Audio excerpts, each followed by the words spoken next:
Please leave a comment where in the world you are listening from. This is not the scariest story, but it definitely creeped me the fuck out. For background, I'm a 20-year-old female. I matched with this guy on Tinder a while back.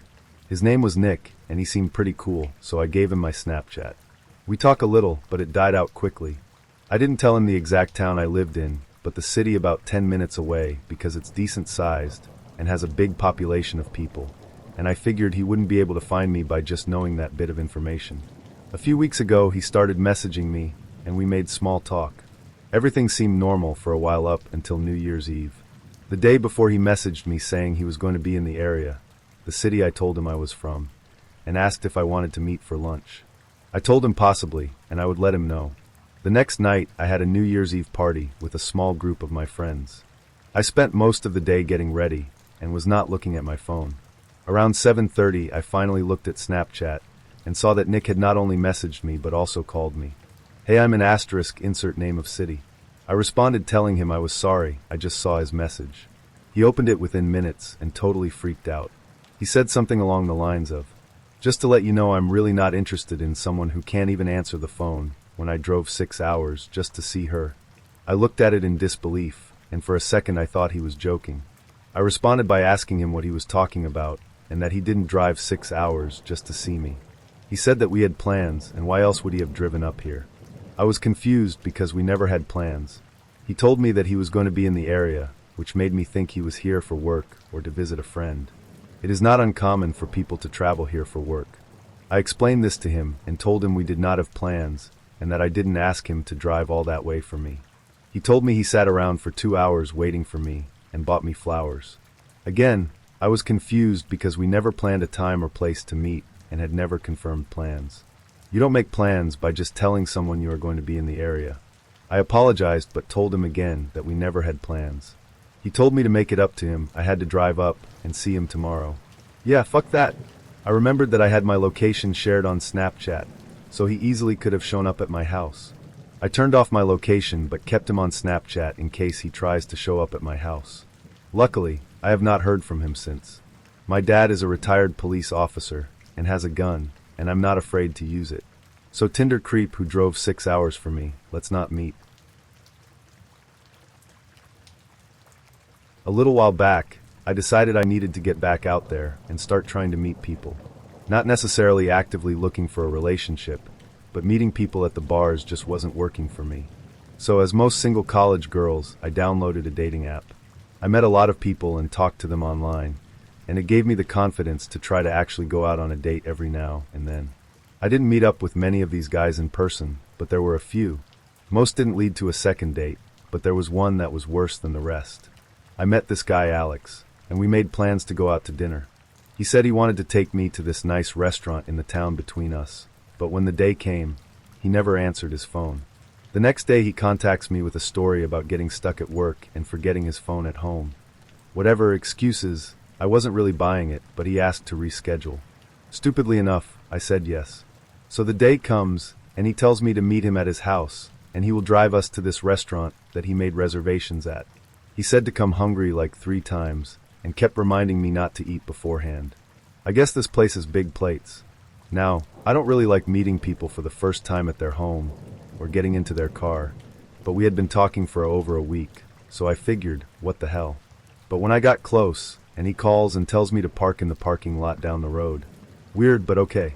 Small driveway, I guess. Trouble is, I never told him what kind of car I drove, but he pulled into the parking lot right behind me and texted saying he was parked 2 spots down. Red flag number 1. So I get in his car, against my better judgment, and we start heading for the restaurant.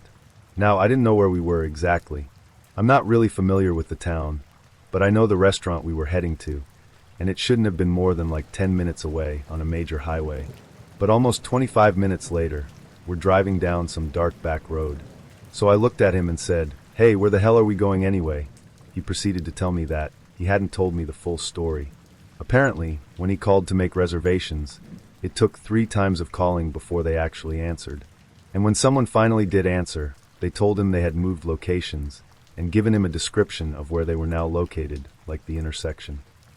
My stomach dropped when I realized we had passed that intersection probably 5 minutes before this point, and I realized that he didn't have an address punched into his GPS, even though the GPS was running. Red flag number 2. So, I pulled up my GPS, punched in the name of the restaurant, and it said the business was closed for the day. Red flag number 3. At this point, yes, I know I was being stupid, but I stayed, and we hung out and talked, got to know each other. Still, the way he went about things was kind of a creepy. When he couldn't find the restaurant, he just kind of said, "Don't worry, I know a place we can go," and drove farther into the darkness, eventually pulling over to a trail in the woods, and told me we had to walk the rest of the way. He said we were going stargazing.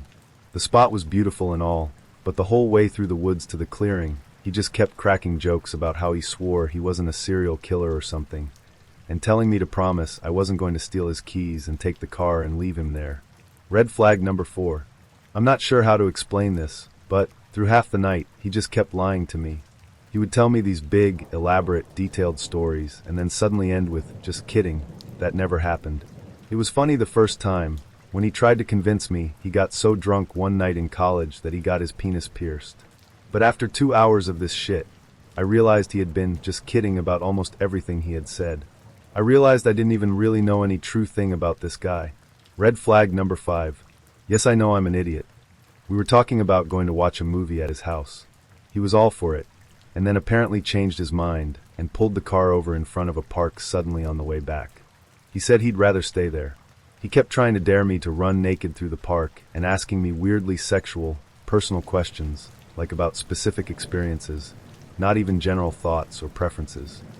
Suddenly he demanded to know if I was going to kiss him or not before the night was over, and said he wanted to put on chapstick first.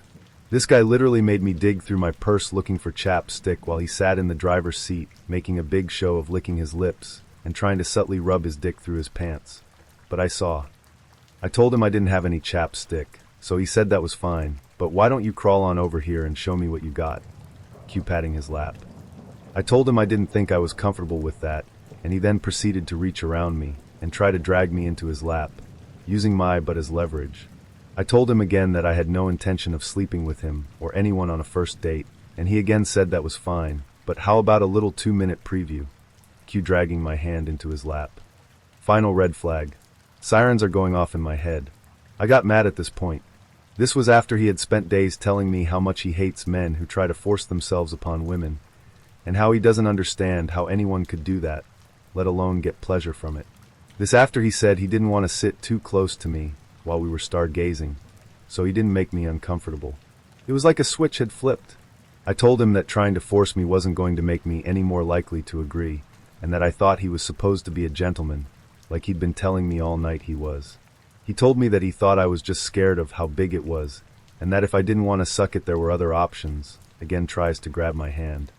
I told him again that it wasn't going to happen, and he pouted about it. I was racking my brain trying to think of an excuse to get him to drive me back to my car when he pulled out his phone, opened a text message thread. He wasn't hiding it. I could see that the last 3 messages were ones sent by him, and then looks at me and says that he got a text from his uncle that he lived with, saying that something had happened at the house, and he needed to get home ASAP. I'm done at this point, regardless, but I hate being lied to. If you weren't having a good time, you could have just asked to call it a night. Why lie? Why make up false intentions, and then deliberately act the exact opposite way of what you said? Just why?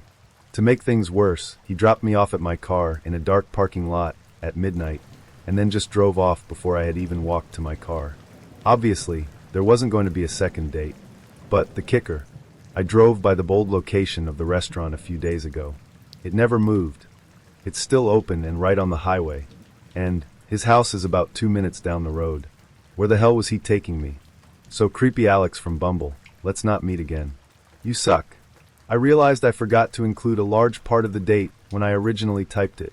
To anyone that read this far, I have one request. Don't be a dick in the comments. Think about this from my perspective for a second. I don't need the "he just wanted to get laid" comments. If that was the case, why not take the opportunity when we were out stargazing? Why drive me around in circles 3 separate times and then try something in the parking lot of a playground with cops out patrolling?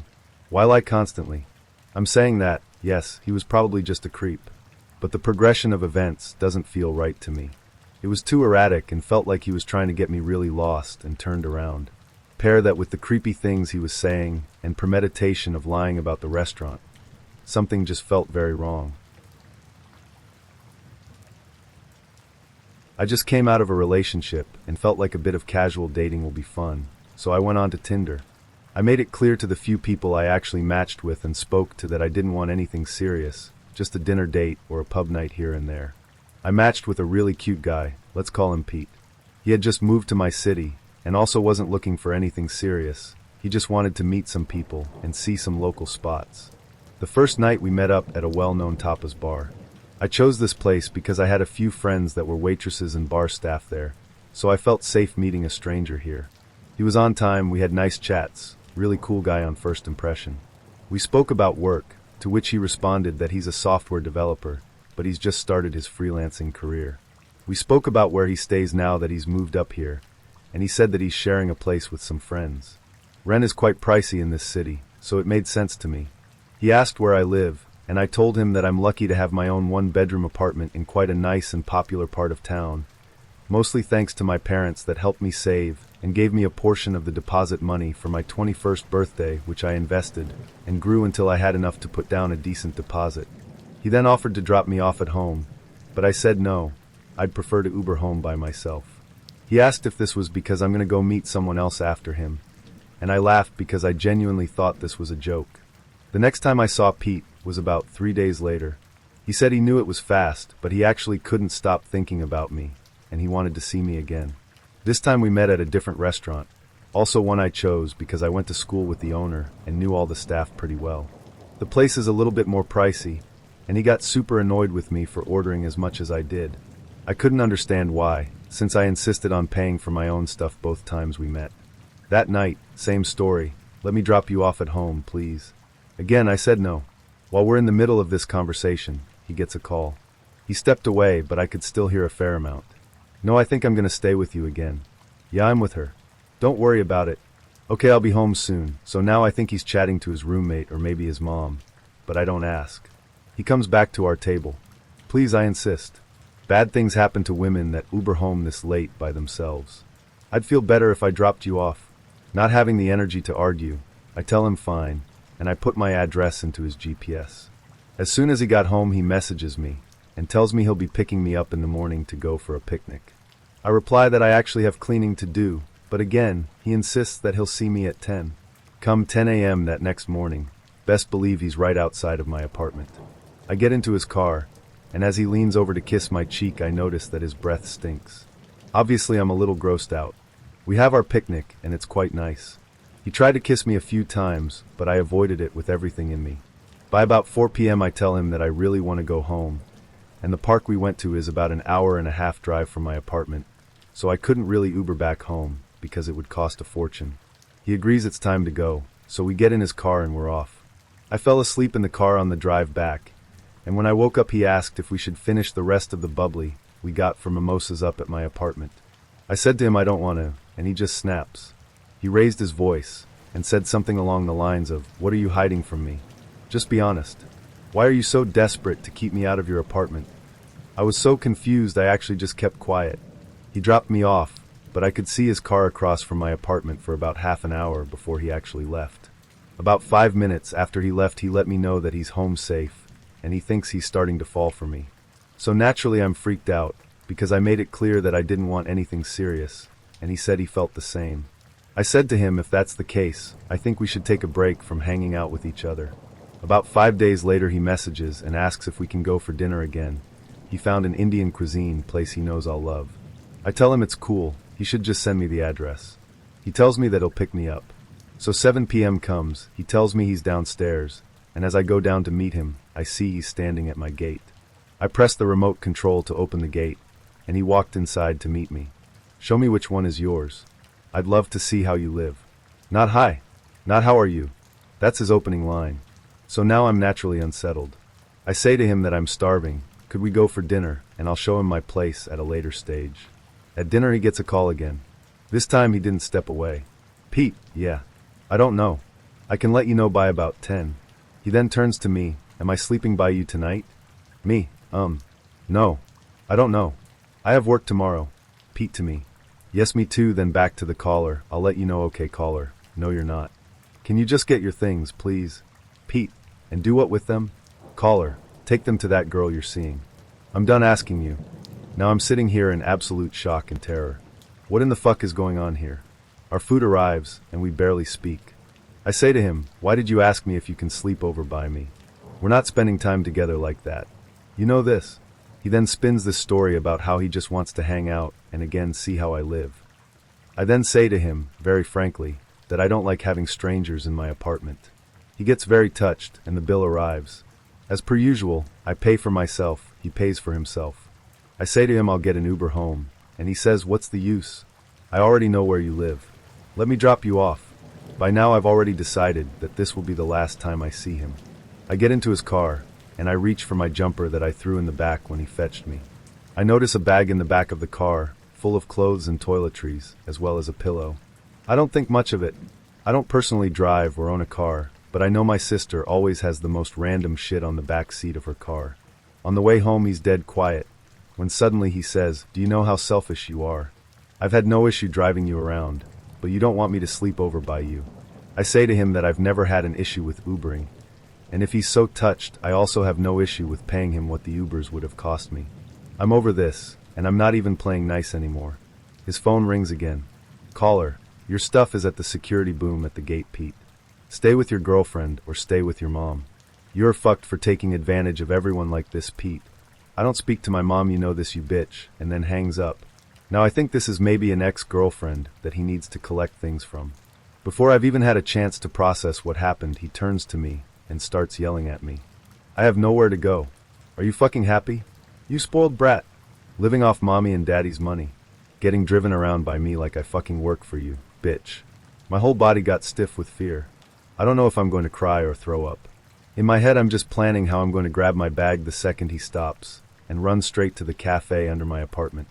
If you run through the cafe, you can get to a gate that takes you to the back part of my apartment, and it works with fingerprint atches. There wasn't time to still find my keys in my bag, and I didn't want the main gate I normally use to open wide enough for him to get in when I go in. He stops at my apartment, and as planned, I jump out, run into the cafe, run out the back, through the little gate, up to the second floor. My apartment was on the 4th floor, and I hammered on a neighbor's door. I went inside and told her and her husband everything that happened, and asked if they would mind calling the cafe to explain why I ran through with no explanation and in such a state. I blocked Pete, and I haven't seen him since. I'm still not sure what his case was. From what I gathered, he was basically homeless, and I think he wanted to get into my apartment to maybe sleep over there for a while. I'm not sure if the girl that kept calling him was also a Tinder date that let her into his apartment, and he just never left. All I know is that he scared the living daylights out of me, and I never ever want to see him again. This happened in 2011. I'd just gotten out of a rough relationship a few months prior to this happening. My friends encouraged me to try dating again, so I caved and made a profile on the website Plenty of Fish. I was surprised with how many messages I'd received within the first few hours. Most were just people saying hi or asking to hook up. I wasn't looking for a hookup, so I ignored those messages. After about a week, a guy roughly an hour away from me messaged me. He was cute, so I messaged him back. The conversation was pretty casual at first. He asked if I'd like to go for a coffee sometime. Not thinking anything of it, I said sure. This is where it started to get weird. He started to get pushy and asked when we could grab a coffee. I told him I didn't have my own car, so I'd have to borrow my mom's car to meet up with him. He offered to come pick me up, but I wasn't comfortable with the idea. The next message made my blood run cold. It read, I'm sure your hometown isn't that big. If I knocked on a few doors, someone would be able to tell me where you lived. Are you crazy? I replied, I'm sorry, but that's kind of creepy. This just pissed him off. He messaged me multiple times after this. They said, you know I have a gun. I could shoot you and make you disappear. No one would look for you. You're nothing but a dirty slut. I could kill you. I'll throw you down a well, and no one will ever find you. I was really scared at this point, so I asked him to please leave me alone. He replied with the following, I know where your hometown is. It's not a big town. I can find you. At this point I'd had enough, and I blocked him. I reported his account to Plenty of Fish and deleted my account. I was really on edge for the next few weeks after the fact. I was afraid he was actually going to come look for me. When I was 15, I was in a really bad mental headspace. With that being said, I was depressed, lonely, and desperate for someone's attention. So against better judgment, I made an account on POF.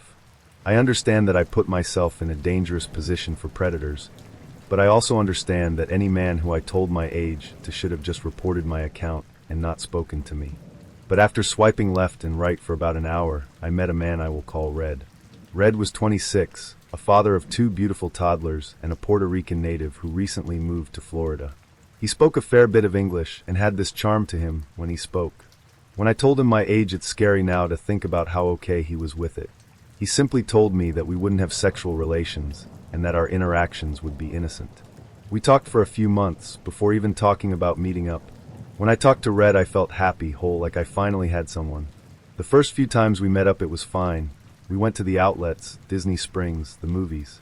He was a perfect gentleman, held my hand, opened doors for me, and kept his hands off me. We kissed a bit, but nothing too intense.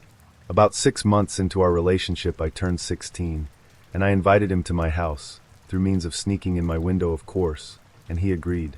We were just hanging out, watching a movie, when he kissed me in a way he never had before. In a way I'd never been kissed before. It was surprising and, without having to be said, overwhelming. I got scared. It finally hit me that this was a full-grown man, and I was a child. I got off my bed and told him he had to leave. His face contorted into anger, and he stepped towards me, trying to convince me through gritted teeth not to make him leave. He reached out to grab my shoulders, and out of instinct I shoved his chest to make him back off, only for a harsh shove to be returned. A sharp, hot pain suddenly overwhelmed me, spreading from the back of my head and down the rest of my body. Then everything went black. Next thing I knew, I was hearing a blood-curdling scream.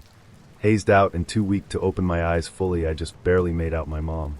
I felt wetness on my head, and my body felt so cold now. It was just as I gathered that something was wrong that I lost consciousness again. The following time that I awoke was in a hospital bed. My head was pounding and aching in the back. I reaching up hazily to feel where the pain was coming from, and my fingertips grazed a row of staples on a now bald patch on the left back of my head, making me wince. Things went by fast from that point on.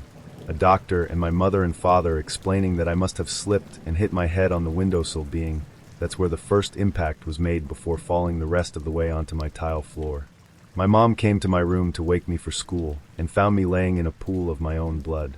She thought I was dead because my breathing was so faint, but they had no idea as to why I slipped, and I was too embarrassed and ashamed of myself to tell anyone. I didn't think that I deserved justice for what Red did to me. Later on, I found out my obstacles for the injury, hearing loss in my right ear, as well as the inability to retain old memories. This event, and a few flash memories of my childhood, are the last things that I remember from before the incident. Though I was saddened by this, I was happy to be alive and to never see Red again.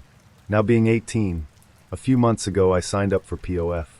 I kept my wariness this time though, and didn't go on any dates. I looked out for warning signs, and upon the first one blocked just about everyone. Then one day I received a message, and it was from Red. I had blocked him on any other platform, including his number. It said, "Hey, how have you been?" I didn't respond, but I looked at his profile. It still said 26. Odd. So perhaps I didn't know his real age. Perhaps I didn't know this man at all, being that he thought that he must have killed me and selfishly ran off without even attempting to see if I was alive. So Red, you can keep your charm. All I asked is that we never meet again. Update. I've seen all the comments of people suggesting / demanding that I go to the police. I've already taken action on this a few months ago. I didn't include it in the original story because I feel like a fool. I went to the police by myself after seeing him on POF again, and they had no records for anyone with his name or age. I gave a description, but it was the description of a general Hispanic male, and they couldn't take action on it. I had no pictures with him, and his POF pictures all had his face covered somehow. The first time I ever really saw his face was when we started Snapchatting. He had an Instagram, but it's now been deleted. I even tried to tell them the names of his 2 toddlers, but they couldn't find anything with that either. Another update. It's come to my attention that a lot of people are victim shaming me. Thank you to all the people defending me, and every other victim, but here I am saying you don't have to defend me. Some people don't understand what it's like to be in us victims' shoes. They don't understand the inner workings of our mind, or the way we choose to process and deal with such horrific events. With that being said, if you're here to victim shame, bring it on. It only shows your ignorance to such sensitive subjects. Also, for the people who don't believe my recollections, that's okay. Everyone has an opinion and has the right to share it. This is a space for people to express themselves, and I won't take that right away from you. But I am attentive to my comments and will correct your critiquing and suggestions to change the facts of my story to make it more believable. So, I have used POF in the past. This one is by far the most weird I've ever gotten. I lived in an apartment with my friend Molly at the time. We lived on the 4th floor. Molly was on POF and constantly meeting people, and I was a recently single mom. So I was kind of hesitant on meeting people with a young child. I eventually joined POF myself. Some guy named Tyler messaged me, and we started a conversation. Tyler and I talked about a lot of things. I said I had movies, and he asked if he could come by and hang out and watch one. I said okay, and asked that Molly stay home and my neighbor Jessie and her kids come over for movie night. Mine was in bed, and we all hang out. I don't like meeting people by myself. I've heard too many horror stories. Tyler comes up to my apartment, and I'm making popcorn for us and the kids. We were watching Nightmare Before Christmas. Tyler only stayed for maybe 10 minutes and barely had anything to say. All I could say was, yeah, this is my house. My friends. I'm a big talker, but not when I'm nervous. Only because I say stupid stuff. So therefore, I don't talk at all. Molly and Jess pretty much made conversation instead. After that, I got texts from Tyler saying how pretty I was, how we should hang out again. I always texted, yeah, sometime, and that was it. My friends Molly and Jessie said he was a big no-no. I kept the conversations going until I bumped into an old friend. We stopped texting for maybe 2 to 3 weeks. I had hooked up with this old friend and forgot about Tyler. I started getting texts like, I can see that you're home. Want to hang out? I'd look out my balcony to see if there's a random car sitting around, but couldn't see anything. I started shutting my curtains and dressing in my bathroom. He then showed up at my door. Thank God I had a peephole. I pretended I wasn't home and just let my dog bark like crazy. He eventually left. I started getting other texts like, I want to touch you and make out with you like crazy. I bet you're a good kisser with all those rings. I have 2 lip rings and a tongue ring. I started ignoring his texts and deleting them. I eventually deleted my POF profile because he kept spamming me with insane messages trying to woo me. It wasn't happening. I then got a message while I was playing a drinking card game with my roommate and friends. It said, I know you're ignoring my texts. I can see you put your phone down when I text, and it says you've read my text. I then realized I had the read receipts activated on my iPhone, so I shut them off. I then also found out you could block a number too. I was getting up to 15 missed calls by him a day, voicemails, and more texts. My Facebook is set up so you can't see anything unless you're my friend, so thank God for that feature. Fast forward a year later. Molly and I no longer live together. Molly messaged me on Facebook while I was at work saying that someone named Tyler messaged her asking if she was the Molly who lived with me. She answered them asking why, and this person said that they missed me and were wondering where I went and asked me if I want to meet up. They also messaged her asking if I still work at the specific taxi office. I never told him which one. There are at least 5 different ones in my city. I never told this person that information, nor were they able to get it. Where I work, we fake our names unless it's OPP related. We also pretend we don't know about the person you're talking about. We're very private at my work. She said he keeps messaging her at least 10 to 15 times a day asking about me. Telling her that my son is a cutie and stuff. He's never met or seen my son, by the way. I told her to just tell him I either moved out of the province or that I died. She told him that I died a tragic death. I think he got it though. I haven't heard anything since. I don't live there anymore, or in the same city, nor do I speak to those friends anymore. This has been going on for the past few months. It is important to note that I live in a different city than my hometown/family, about a 2-day drive. I am a 21-year-old girl. A few months ago, I had realized I needed some excitement in my life. I have friends, but I felt like something was missing. I was getting bored of the same old school, work, sleep routine. I've never been very confident and don't enjoy partying or going downtown all that much, so I opted for signing up on a dating website. I have been on sites such as Tagged or POF before, so it wasn't entirely new. Based on the fact that I go back to my hometown very often, I also searched for suitors from there as well. I got quite a few replies, but most were creeps or were only interested in sex. About a week later, I got a message from a man named Rick. His profile was bare and his profile picture looked like it was taken a long time ago, 90s clothing, kind of grainy. He also didn't have his age listed. Nevertheless, I was bored and his message was intriguing. After talking to him for a few weeks, I realized I enjoyed talking to him. I added him on Facebook, and he would send me many messages throughout the day. I enjoyed his sense of humor, and the way he would describe life and past experiences felt so refreshing. He lived in my hometown, so he was not in the city I was currently living in, but we made arrangements to meet up the next time I was in town. We would talk day and night, both online and on the phone, and really got to know each other well. After a couple of weeks or so, I noticed he would get angry if I did not reply right away, and would leave really weird comments on my Facebook profile. That pissed me off, as I had previously told him I had family on Facebook, including my young nephew. I kinda got the feeling he wasn't very tech savvy and didn't know how to use Facebook. A big red flag that really played on my mind was the fact that he would never tell me how old he was. Yet on his Facebook it said he was 45, and when I confronted him about it, I got horrible, nasty messages that were very sexual, very degrading, and very demeaning. I was honestly shocked. He seemed like a completely different person. Not knowing what else to say, I politely told him I wasn't interested in a romantic relationship with someone that age, but offered to remain friends. All I got were more abusive messages. When I didn't respond, he blew up my phone, call after call, text after text, saying how he loved me, how I was his, all the sexual things he was going to do to me, etc. He even had it in his head that we were going to get married and have many children. He also started calling me weird names, Beaver, Tinnaman, BV, etc. At this point I realized he was delusional and really wanted nothing to do with him now. He had a habit of sending huge long messages on Facebook, and even longer ones via email. It was annoying/upsetting, but I just ignored it. A few days later he texted me apologizing, saying he had been drinking and wished to remain friends.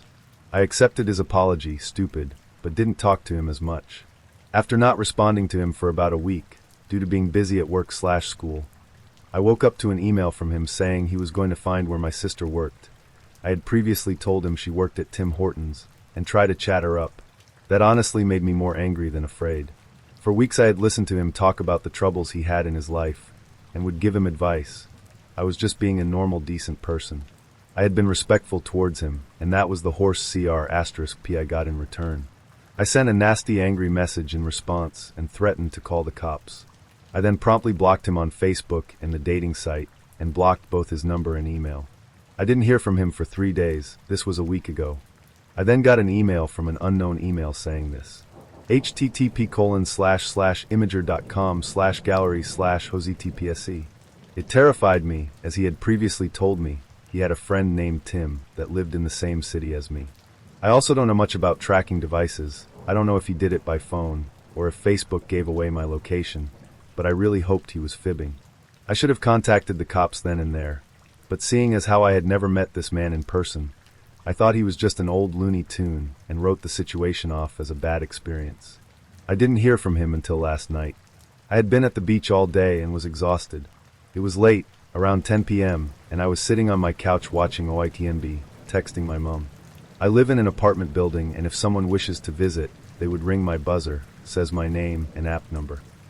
My phone rang, and the caller ID read buzzer. I thought it was weird because I rarely have anyone over, and it was a late Sunday night. I picked up and could barely hear the person speaking. All I could hear were words here and there. Pizza, Sunday, buzzer. I told him I didn't order anything and hung up. He rang the buzzer again, and all I heard was chants, and too far.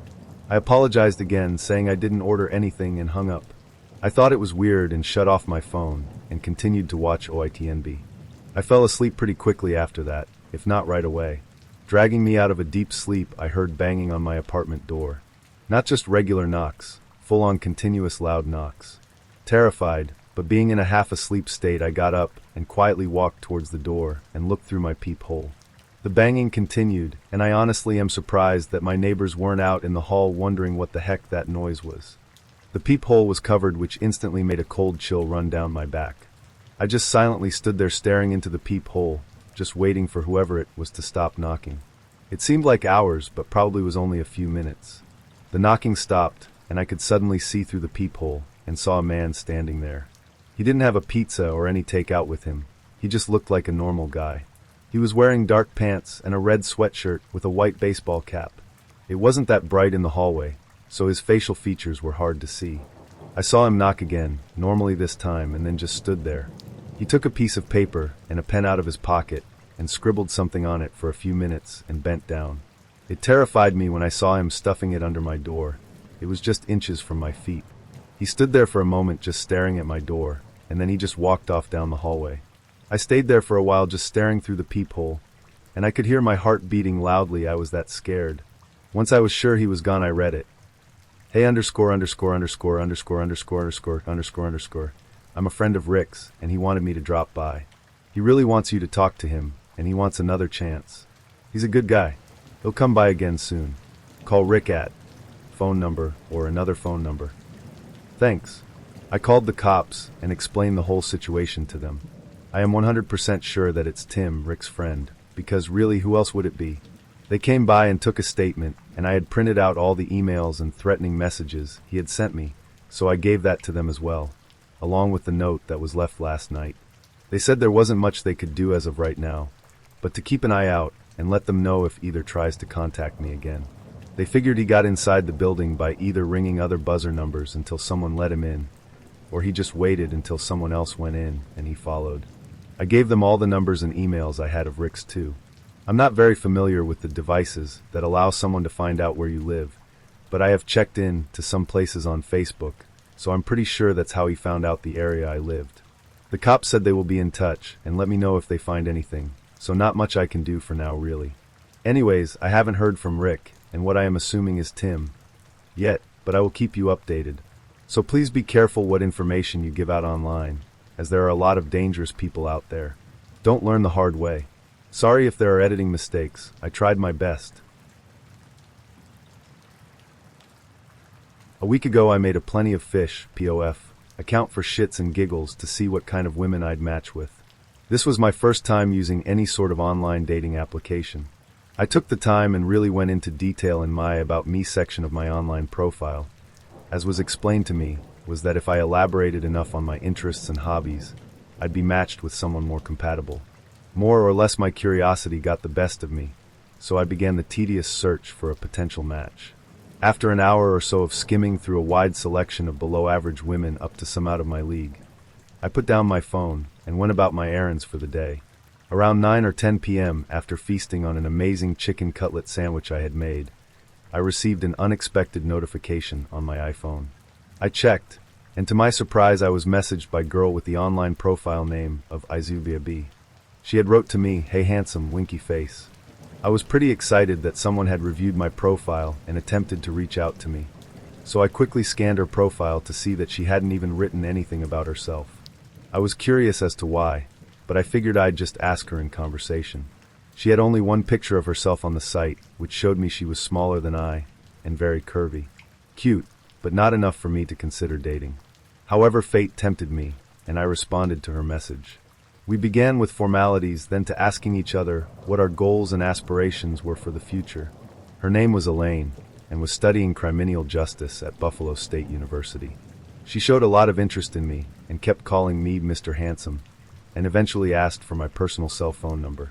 With no hesitation I gave it to her, and it ended up being a horrible decision. Elaine immediately began to text message me with no remorse. At first it was flattering that she was showing me all this attention, but then started to become overbearing. We had only just met each other an hour before.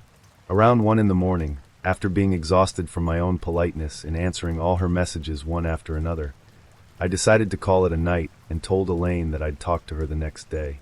She didn't like that. "Don't go to sleep, handsome. You can't leave me by myself." "I'm not tired," she said. Hey you there? Babe." It didn't stop. I became aggravated that this one particular chick couldn't take a hint. So I silenced my phone and went to sleep with my phone beside my head. I woke up in the middle of the night, startled to hear what sounded like breathing or movement. As I opened my eyes, to my horror there she was, on my iPhone screen staring at me. Somehow she was able to use the video chat app FaceTime that's exclusive for iPhone users to call me, and somehow during my sleep, I answered the phone on accident. That's what I got for sleeping with my phone resting on my cheek. The girl on the screen wasn't the same person I saw on Elaine's online profile picture. They had pale and sweaty skin. I could tell their hair was black, very sloppy and greasy, but couldn't tell if it was man or woman. Their voice seemed ambiguously fake. They stared and stared, then finally telling me in the most haunting way, "You're so handsome when you sleep. Why don't you sleep with me?" I quickly ended the phone call and proceeded to block her and then deleting my Plenty of Fish account. This incident happened to me in July of 2015. Just for clarification, I am a 22-year-old female. 2014 was a rough year for me. I went through an awful breakup with my first boyfriend that sent me into a depression that I never thought I'd get out of. After a 2-week visit on a psychiatric ward in a hospital, I finally started to open my eyes to how great life could be, started working out, made some new friends, and decided to get back into the dating game with the help of a funny little website called Plenty of Fish. I met a lot of weirdos on there, but also met some really decent people, so I can't say it was all bad. I stated in my profile that I wasn't looking for anything in particular, but whatever happens, happens. A guy who lived about an hour away from me in a town where I grew up messaged me up one day. We had mutual friends. A distant friend of mine dated his sister, who I met a few times, and she was cool. And after a few conversations on POF, we added each other on Facebook. Well, that summer, my best friend, Katie, her boyfriend, Lincoln, and I decided to drive out to a bar in that town because Lincoln's friend was playing a gig. We'd been there for an hour or two, and I was kind of buzzed. I was messaging the guy from POF, Justin, and told him to swing by for a smoke and a chat.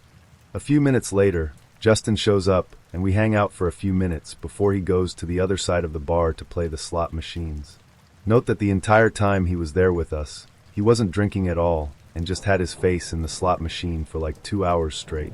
At one point I asked Katie if we could go out to her car because I wanted a shot of vodka that I'd brought, just in case I ran out of money and didn't feel drunk enough, lol.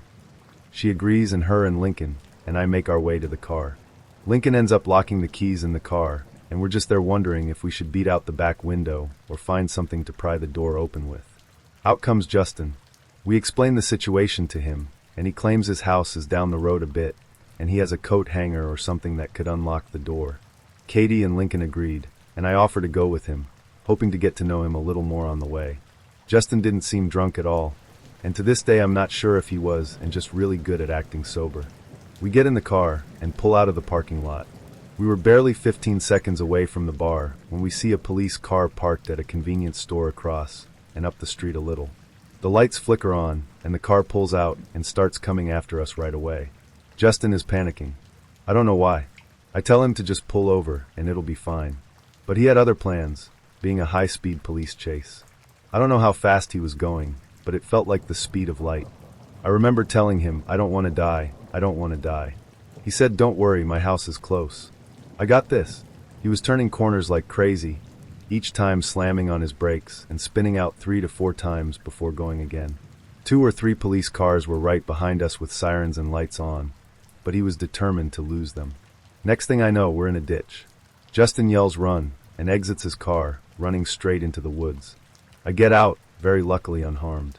Some police officers are waiting for me at the top of the ditch, telling me to put my hands up and whatnot. I'm scared as fuck. Never thought I would be in a situation like this. An ambulance shows up. I tell them I'm fine and don't need treatment. I then sit in a cop car for 2 hours straight, talking to an officer who is recording my statement. I had no way to get a hold of Katie, who at first thinks I ditched her to hook up with this guy. The cops finally reach her, and she's freaking because they don't even tell her whether I'm okay or not over the phone. So she thought I was dead or seriously injured until she saw me in the flesh. They ended up smashing their back window out with a rock and rushed to come see if I was okay. Katie and I slow-mo ran towards each other and gave each other the most loving hug while crying in each other's arms. It was a scary night, but could have been a lot worse. Here's the best part.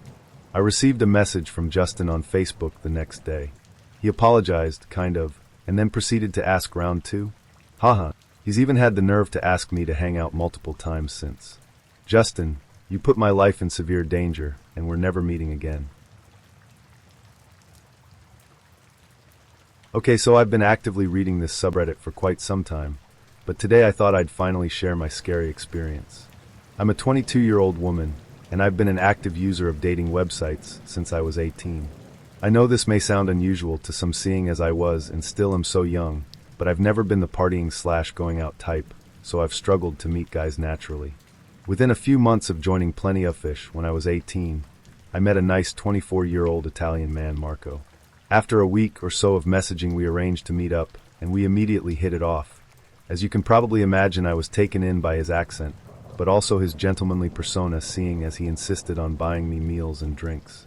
We ended up dating for about 4 months with nothing creepy or abnormal happening during this time, but due to him frequently being away for work, we decided to call it a day, and so contact was cut. Upon the breakup with my boyfriend, I jumped straight back into the internet dating scene. I would go on dates every so often and have the occasional relationship that went nowhere for the next 4 years.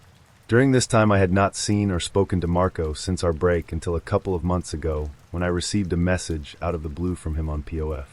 It was a pleasant surprise to hear from him again, and we soon began chatting and catching up on what we've been up to over the past 4 years. Marco claimed that he had been single ever since our split, and would often say how he was a fool for letting me go, as I was a beautiful woman, and that he was unable to find anyone that came remotely close to me. I of course was very flattered by this, but at the same time I had found this pretty hard to believe. He was a very attractive man who by 28 had a secure job. A house and a car, it seemed very unlikely, but hey, who was I to judge? Eventually we arranged to go out for a drink. Now I don't know whether this was a gut feeling or me just being paranoid, but as soon as I saw him in person, I had a sense of dread and concern. At the time I couldn't pinpoint why I felt this way, seeing as he looked and acted perfectly normal. To begin with, that is. As the night went on we continued to drink, and that's when he began to get a bit overly flirtatious. He gradually sat closer and closer to me, before saying how I'd grown into a stunning young woman, and that he could still memorize the feel and curvature of my naked body. This immediately made me feel uncomfortable, but I laughed it off and continued to drink, hoping to mask the uneasiness I was sure I was radiating. Part of me felt guilty for feeling this way, because he never treated me badly all those years ago, but I just couldn't ignore the vibes he was giving off. It had finally reached 11 p.m., and I knew I needed to be up early for work, so I told him it was time I headed home. I will never understand why I did this, and I will forever berate myself for such idiocy and carelessness despite my earlier doubts. But after a few drinks I no longer wanted to walk home, and I thought it'd be safe seeing as I already knew him, so I accepted the offer of a lift in his car. Before you say it, I know I was stupid. Once we got into his car, he asked me if I wanted to drive somewhere. I politely declined, as by now I was just ready to go to bed, but I offered to direct him home, seeing as it had been a long time since he had been to my house. He began to drive down the main stretch of road, and as we approached a road to the left I told him to take that left. However, he completely misses it. I huffed in frustration, but told him it wasn't too much trouble because there was another road we could take coming up, all the while he sat there silent. The next exit approaches and I tell him to take it, but yet again he misses it completely. I said, "What the hell, Marco? What are you doing?" He just sits there completely ignoring me, staring straight ahead while smirking. By this point I'm getting really anxious and panic is starting to set in. The final exit approaches before the road takes us out of town. I yell at him to make the turn, but he continues on. I'm in full panic mode now, and I make a dangerous decision to grab the steering wheel in a bid for him to turn around. Screeching to a halt, he finally gets the hint and turns around, taking the exit. I'm still yelling at him, asking what he was doing, and that when I say I want to go home, it means take me home. He replies laughing, "I wanted to show you my new house. Where's your spontaneity?" Upon reaching my house, I gave him no chance to say bye, as I wasted no time in jumping out of the car and rushing to open the door. I can safely say I made no attempt to ever meet him again. I have no idea what his intentions were. I'm not saying they were malicious, but he scared me regardless. Despite being Italian, he could speak and understand perfect English, so there was no way he misunderstood me.